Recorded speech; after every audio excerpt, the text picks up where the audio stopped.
Just get into some kind of opening thoughts, remarks, observations about the University of Albany. I think this team reflects their head coach in a lot of ways. Coach Gattuso is a defensive-minded guy, tough guy, very much a team that I think plays with a discipline that they make sure they do not beat themselves. I mean, they do not make a lot of mistakes. They do not give up a lot of explosives. They're top 25 in the country in turnover margin. They don't get penalized a lot. I think they're just a very disciplined team, very well-coached team. They take advantage there on offense. I see a lot of things that they're doing game plan-wise to try to take advantage of things that perhaps have shown up on film or weaknesses that you have. And I think they've got the personnel to exploit those weaknesses. Defensively, they're very sound. They're not a heavy blitz team. Probably one of the teams this year that we played that blitzes percentage-wise less than anybody. They play a lot of quarters coverage. They keep things in front of them. They have a very good defensive line. And so that's kind of what I see is I see a team that is playing in an excellent league, the CAA, played a lot of tight games, found ways to win a lot of tight games because they didn't beat themselves. And I just think that's a tribute to coaching. I mean, it's so many times, and I've been a part of them too, where you don't lose the game. You let somebody else lose the game, and that's what they do. And so I think that's a big time deal that they're doing on offense. Their quarterback, Undercuffler, redshirt freshman. I mean, this guy's doing some historic things in terms of the way he's throwing the ball. Very confident, big arm, big strong kid. Team rallies around him. You can see as you watch them throughout the course of the year how his confidence has increased. He makes less and less mistakes every week and attacks the field with more confidence. Their run game, which I think is really a critical part of their success when they get that run game going. And last week was kind of an anomaly. They really didn't get the run game going against Central Connecticut, but they didn't have to because they had so many open access throws in the RPO game and down the field. And so I think that's something we got to pay attention to. But 21, I really like this running back. I mean, he is an excellent, tough runner. I think, sometimes you see guys and you're like, hey, he's a good FCS back. I think this guy could translate to the next level. Low center of gravity, 5'8", around 220. Very tough tackle, bowling ball. I mean, he's a tough guy to bring down, so I like that back a lot. They have a veteran and experienced offensive line.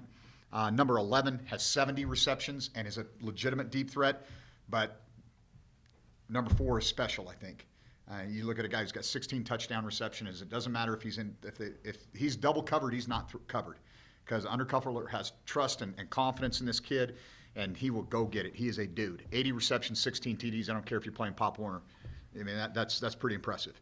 And this guy is a legit, I think, NFL type of guy. He's got top end speed, runs good routes, attacks the ball in the air, and he's a major problem. He's a major problem. I like their tight end 86 as a complimentary guy. He's very important to them in their run game. A lot of their run game goes through him. Probably an underappreciated guy, I would guess, in their offense. But this offense is built around run the ball, RPO, shots. We have a 5-game breakdown with 56 vertical shots, okay? You do the math. I mean, these guys are going to attack you vertically. They've got the personnel to do it, and they've got a quarterback with a big arm and confidence to do it. And so that is going to be, obviously, a huge part of their success this year has come through explosive plays, and that's going to be a big part of this game is our ability to try to limit those for them. On defense, I talked about it, not a huge pressure team, but they don't have to be. They got a guy, number 12, who's got 14 and a half sacks. Their interior D-line, very twitchy. I mean, they're not overly big up front, but they're very, very active. I really like 97, 92, 94, and I talked about 12 as a pass rusher. I'm a D-line guy. Coach Gattuso's a D-line guy. He likes D-linemen. His D-linemen play well. They're good players. And so they create a lot of problem, not so much with the blitz, but a lot of post-snap movement, not stemming pre-snap, but aligning in one shade and then jumping a gap to the other. They're very quick. And that's the challenge that they present inside. They get a lot of negative plays, and they don't have to, as I said, they don't have to blitz a lot because they're capable of getting pressure with 4 guys. And so really like those guys. I think 23 is a really physical safety. They've got 2 big thumper inside linebackers, 44 and 45. They wad things. They play downhill into the line of scrimmage, and that's a problem oftentimes in the run game because offensive line-wise, those guys always want to do is they want to try to create double teams and then push to the next level. Well, with those downhill linebackers, it makes it a little bit of a challenge. And so like the way they play the game a lot. On special teams, number 10's been kind of in and out, but that guy can really go. He's got a touchdown return this year already. I just think it's a really good, sound football team that is, very clearly deserved to be in the tournament. and with the way that they played in round one. And I think it's going to be a very challenging matchup for us on Saturday. Questions? How do you think last year's playoff experience might help this year? I think every year that you get an opportunity to do this, you learn something. And so, I made some mistakes last year, and I think it was not so much in terms of how we prepared for the second round game. It was the fact that we kind of, we eked in, so to speak. We had to win out down the stretch, and we got a first round win, and then it was like, oh. And I forgot, hey, we got finals, we got all this other stuff. And so our kids were kind of distracted, I think. And so having a better plan going into this as far as, hey, last week was about three things. It was about family, it was about school, and then it was about taking care of your body, sharpening the saw, worrying about our fundamentals, not an opponent. And this week we got to focus on school. We got finals next week, and so that can obviously be something that can distract young men. The weather is a factor to a certain degree this time of year, but the ability to just compartmentalize, I think, is something that I learned from that experience a year ago. Being able to take what's going on at this very moment, block everything else out, and just focus on it. And I don't expect that our kids are going to have that complete ability, but my job as the head coach is to try to help them do that. If that's the biggest takeaway I had from a year ago, was you can't really worry about what's going to happen tomorrow. You got to take care of today, whether that's I got to get this paper done, get this presentation done, don't procrastinate. All those things will start to pile up on you as this time of year comes around. And so that's probably the biggest takeaway I had, is just, my job is to look at some of those things that are maybe on the horizon, but most importantly is to keep our team and our coaching staff focused on this moment at hand. You mentioned wanting to recharge the batteries last week. Do you feel like you have now? Do you feel like there's kind of a new energy, I suppose? Yeah, I thought our guys really, we came in on Saturday and our guys had good energy. This morning they had good energy.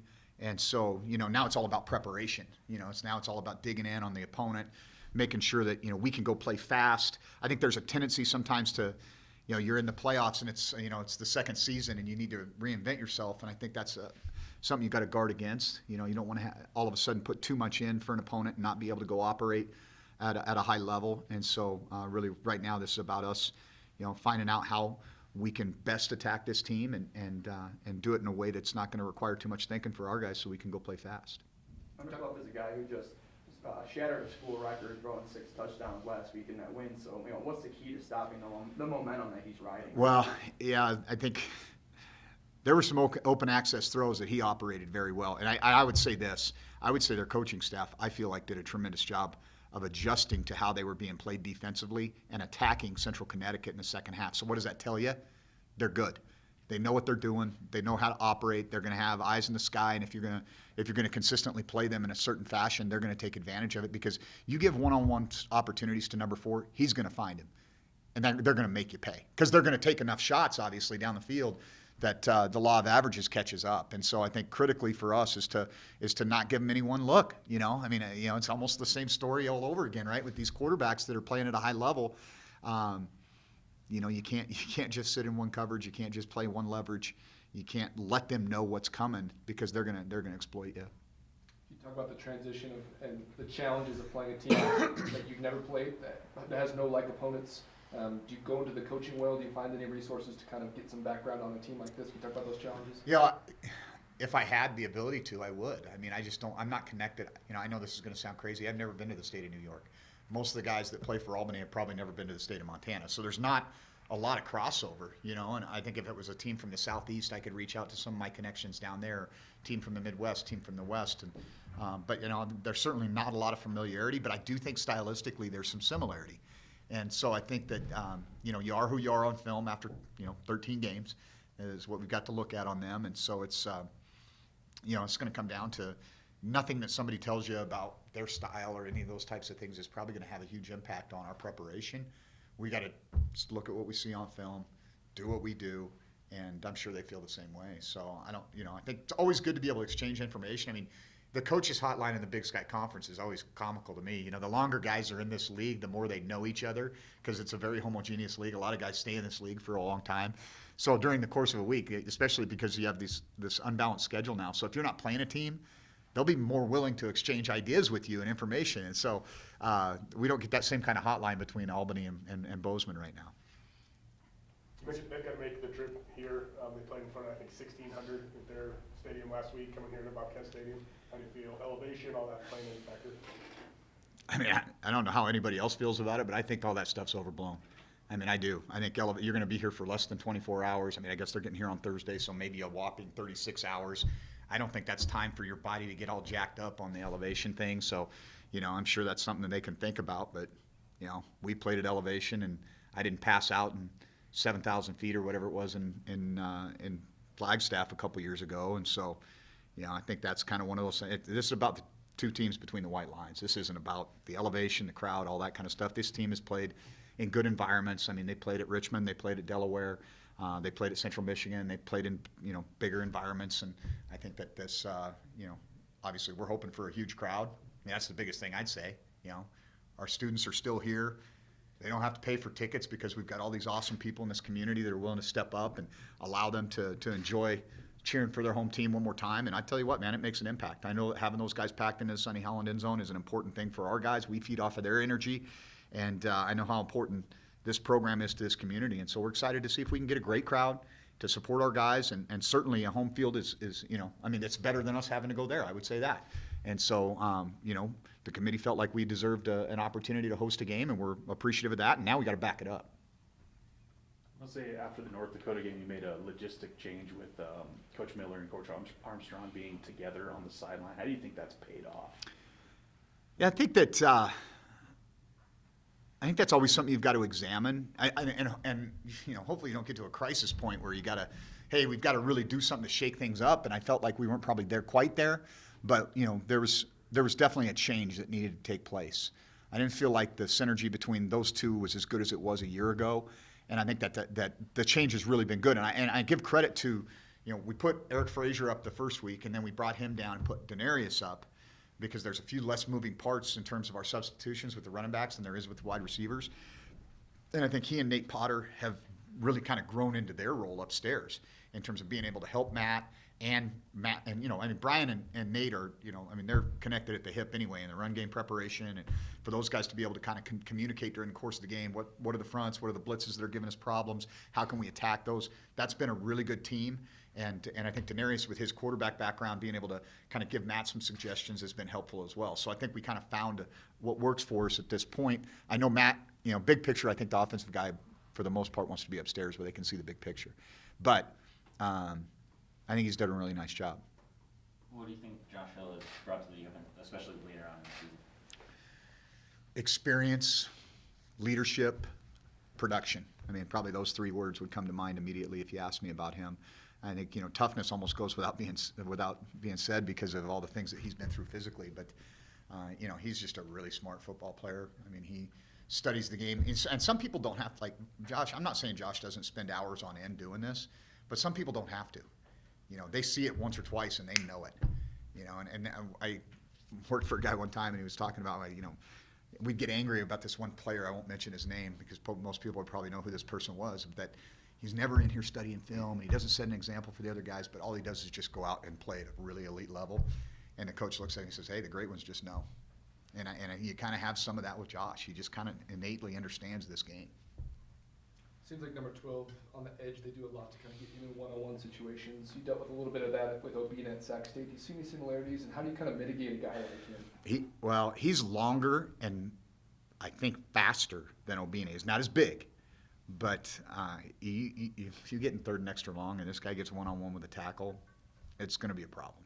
And so, there's some things that we've got to do. Being aware of his location is going to be important, and that creates some issues in terms of, if you're going to slide the protection one way, they just move the guy on the other side, and they can fix that, And so we've got to be able to be smart about how we protect, and we got to have success on first and second down. We can't get into third and extra long. That's not good for us anyway, stylistically, but in particular because of the talent of their edge rushers.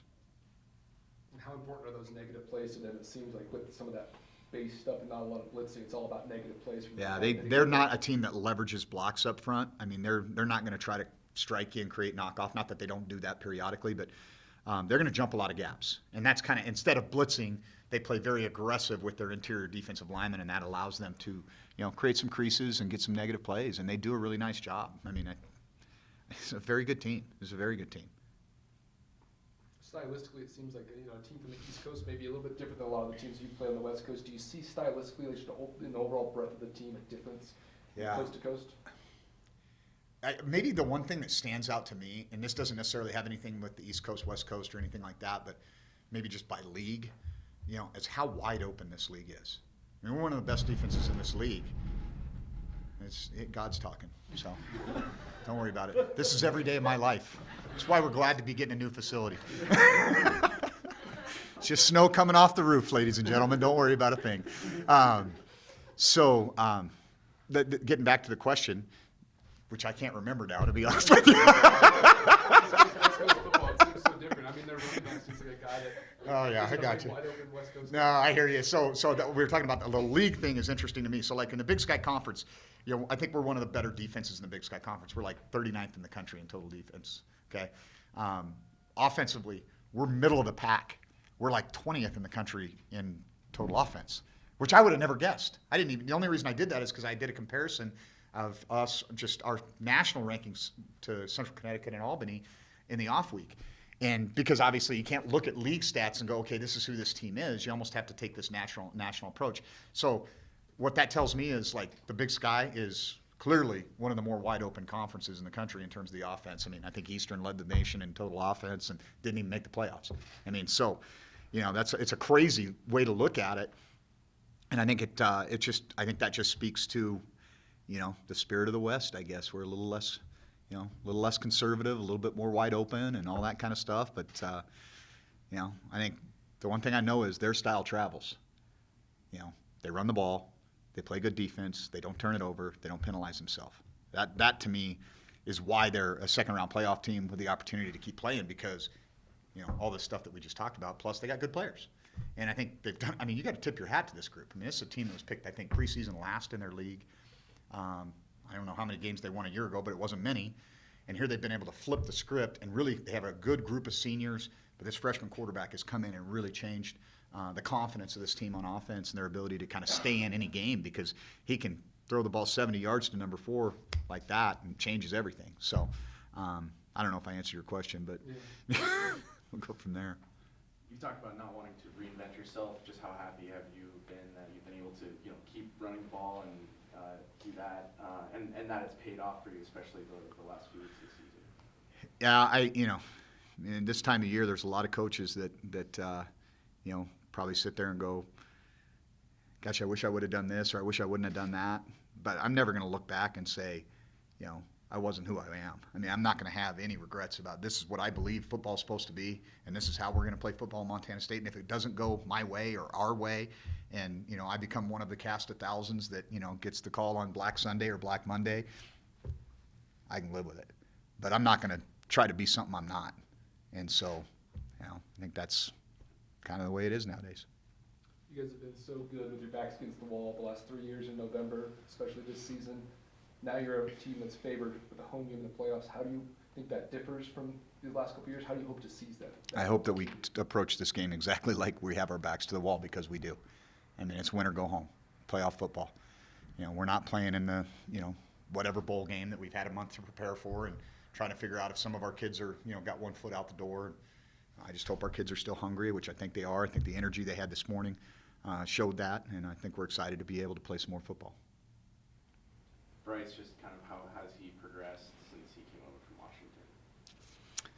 I just think a lot of confidence would be the thing that, obviously he's played more football, so you get better at football by playing football. You don't get better at football by watching somebody else play football. And so the opportunity to play a lot of downs here has, I think, benefited him and allowed him to showcase his abilities and talents. But I also think the fact that he's been able to produce has given him confidence, and it's what we all need. You got to have somebody who believes in you, and you got to believe in yourself, and I think he's gotten to that point. Specifically playing at defensive end this year? Yeah, his numbers are better. Yeah. I think that's one thing that, we moved him from Buck, which was kind of the showcase position in terms of being able to get after the quarterback, to field end, and he's actually been more productive. And so I think that speaks to, number one, it's been nice to have Andre on the other side.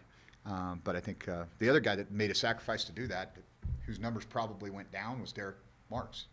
But that doesn't diminish his importance to our team. And so I think that's probably maybe a little bit of an underlooked piece of this too, is we needed to find a way to get all three of those guys on the field simultaneously. You've been on the FBS side of it. How much fun is the FCS tournament part of it? Do you think? It's hectic. You know, so here's the difference. Like today, I don't care who you are, you're on the road.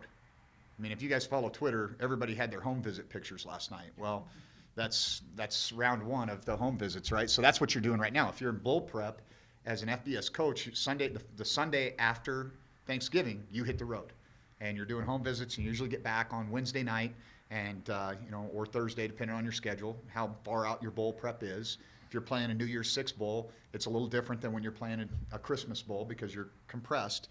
But you're juggling recruiting, sometimes official visits with game prep.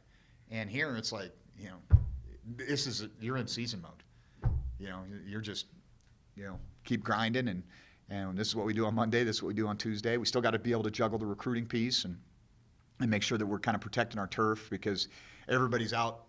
All the vultures are out and everybody's trying to poach everybody's guys right now. And then you got the coaching staff changes and you're going to have this late wave of, don't sign in here because you never know, we might take you over here. And so it's just, there's a lot of stuff going on this time of year for us. But it actually, in a lot of ways, it feels good to be able to just stick to your routine a little bit. And then it feels different, like Friday, Saturday to me feels so different because the stakes are so much higher. It's not, hey, we finished on a high note this year. I mean, unless you're one of four teams, really, unless you're one of two teams at the end of the day that play for a national championship at the FBS level, the tournament's different. I guess those four teams, that's it for them. But this is, I think it's special and unique and should be celebrated. I think it's an awesome way to go about it. And not to put you on the spot, but do you think it's the right way to determine a champion? Yeah, and trust me, I'm not making that decision. So I don't think anybody's going to Google what Jeff Choate said about the playoffs. So, yeah, I know that's above my pay grade. So, thanks, guys. Thanks.